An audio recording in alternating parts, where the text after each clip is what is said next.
नमस्कार मित्रांनो, स्वागत आहे तुमचं आपल्या YouTube चॅनलवर। मित्रांनो, मुख्यमंत्री लाडकी बहीण योजना या योजनेच्या महत्त्वपूर्ण अशा अपडेटमध्ये आपलं स्वागत आहे।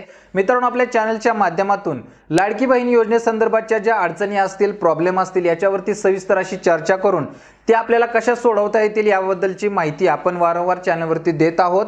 अशातच मित्रांनो, मी पाठीमागच्या 2 दिवसापूर्वी लाडकी बहीण योजनेमध्ये जो बँकेचा प्रॉब्लेम येत आहे तर या प्रॉब्लेम संदर्भात आपण सविस्तर चर्चा केली। तो प्रॉब्लेम आपल्याला कसा सोडवता येईल याबद्दल सुद्धा सविस्तर माहिती मी दिलेली आहे।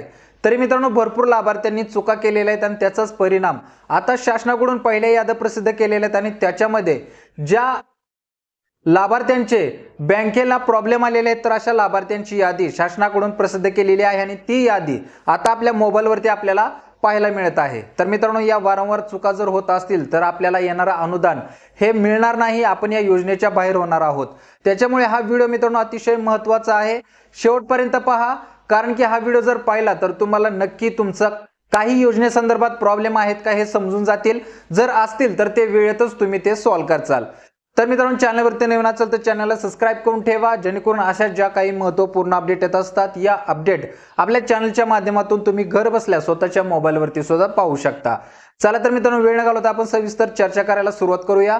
मित्रांनो, शासनामार्फत आपल्याला ज्या लाभार्थ्यांचे, ज्या महिलांचे बँकेला आधार लिंकिंग झालेलं नाही तर अशा लाभार्थ्यांच्या याद्या आता प्रसिद्ध करण्यात आलेल्या आहेत। त्यांचे नाव यादीमधून आता रिजेक्ट करण्यात आलेले आहे, म्हणजे योजनेमधून रिजेक्ट झालेले आहे आणि त्याची यादी आता प्रसिद्ध करण्यात आलेली आहे।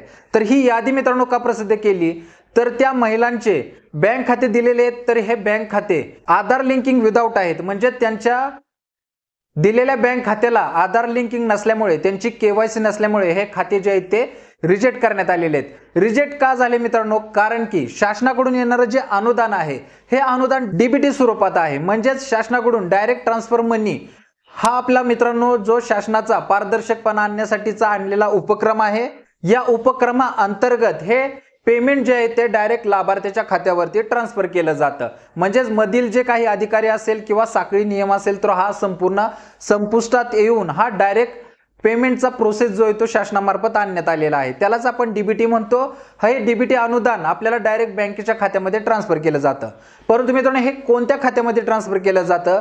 ज्या लाभार्थ्याच्या खात्याला आधार लिंकिंग असेल, केवायसी झालेली असेल, मोबाईल नंबर लिंक असेल, परिपूर्ण असं खाते असेल, जेणेकरून शासनाला पैसे सोडताना त्याची संपूर्ण खात्री पटली पाहिजे। तोच लाभार्थी आहे का अनुदान जे सोडत आहे त्याच लाभार्थ्याच्या खात्यावरती जात आहे का हे पाहणं अतिशय गरजेचं असतं। त्याच्यामुळे हे डीबीटी स्वरूपात पेमेंटची जी प्रोसेस आहे ही आपल्याला खात्याला आधार लिंक करण्याची अतिशय महत्त्वपूर्ण प्रोसेस असते, म्हणजेच आपल्या खात्याला आधार लिंक होणं खूप गरजेचं असतं। त्याचबरोबर चालू घडीचा आपला मोबाईल नंबर सुद्धा लिंक करून घेत जावा, जेणेकरून ज्या शासनाकडून येणाऱ्या अनुदानाच्या रकमा असतील, इतर गोष्टी असतील त्या तुम्हाला डायरेक्ट मोबाईलवरती मेसेजद्वारे कळल्या जातील। तर ही मित्रांनो अतिशय महत्त्वाची अपडेट आहे। शासनाकडून रिजेक्टच्या याद्या प्रसिद्ध झालेल्या आहेत। तुमची जर बँकेत डीबीटी झाली नसेल, तुमची जर केवायसी झाली नसेल तर तुम्ही आपल्या बँकेमध्ये जाऊन याबद्दलची चौकशी करायची आहे। जे खातं तुम्ही दिलेलं आहे तेच खातं डीबीटीला लिंक आहे का चेक करायचं आहे। हीच गोष्ट मित्रांनो पीएम किसान योजनेसंदर्भात सुद्धा झालेली होती। भरपूर शेतकऱ्यांची खाती पीएम किसानला लिंक होती, परंतु डीबीटी मार्फत जे पेमेंट येणार होतं हे मित्रांनो शेतकऱ्यांच्या दुसऱ्या खात्यांमध्ये गेलं, किंवा ज्या शेतकऱ्यांच्या खात्याला डीबीटीच लिंक नाही तर अशा शेतकऱ्यांचे खाते स्टॉप करण्यात आले, म्हणजेच येणारं अनुदान जे आहे ते थांबवण्यात आलं। तर ही गोष्ट मित्रांनो अतिशय महत्त्वाची आहे। पीएम किसान मध्ये सुद्धा मोठे प्रॉब्लेम झालेले होते, त्याबद्दल सुद्धा आपण वारंवार आपल्या चॅनलवरती अपडेट दिलेले आहेत। भरपूर शेतकऱ्यांनी हे प्रॉब्लेम सॉल्व्ह करून त्यांचं अनुदान जे आहे ते चालू केलेलं आहे।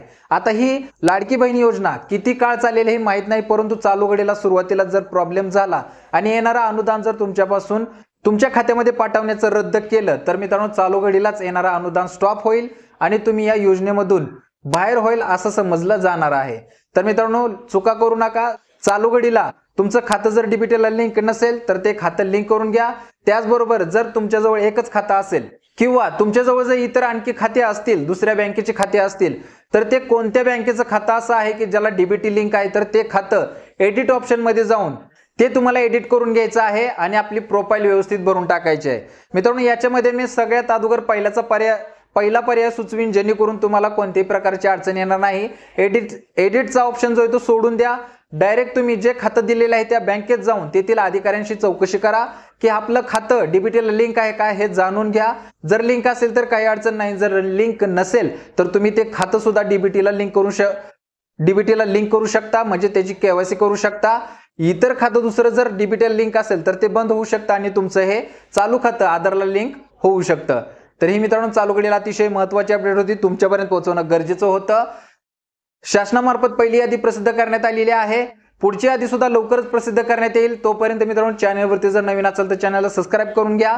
पुढच्या वेळेला तुम्हाला दुसरी यादी प्रसिद्ध झाल्यानंतर किंवा शासनामार्फत अशाच काही ज्या अडचणी येऊ शकतात, जे प्रॉब्लेम येऊ शकतात, याबद्दल आपण सविस्तर चर्चा आपल्या चॅनलवरती करू. त्याबद्दल काय सोल्युशन आपल्याला देता येईल ते आपण देऊ. पर्यायी मार्ग आपण या ठिकाणी देण्याचा प्रयत्न करू, जेणेकरून आपल्या लाभार्थ्यांना कोणत्याही प्रकारची अडचण येणार नाही. तर आजच्यासाठी इथेच थांबतो. भेटू पुढच्या व्हिडिओमध्ये नवीन अपडेटसह, नवीन माहितीसह. तोपर्यंत धन्यवाद.